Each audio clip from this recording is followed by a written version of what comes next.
हजुरआमाको वर्ष दिनको काम गर्दैछौँ। हामी लागबत्ती बनाउँदैछौँ है।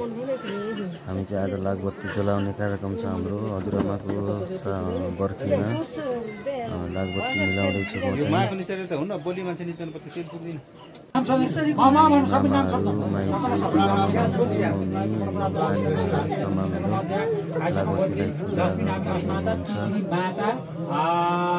पूजा गरिसकेपछि चाहिँ हामीले लागबत्तीलाई जलाएर परिक्रमा गर्दैछौँ। लागबत्तीलाई सौलोमा बास होस् भन्ने हिसाबले परिक्रमा गरेर लागबत्ती जलाइसकेका छौँ।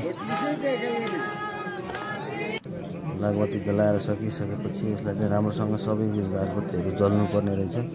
त्यो हिसाबले चाहिँ हामी पालै पालो, पहिला मेरो छोरोले चलायो, मेरो दाइ, अनि सबैले मिलेर चलाउँदैछौँ। म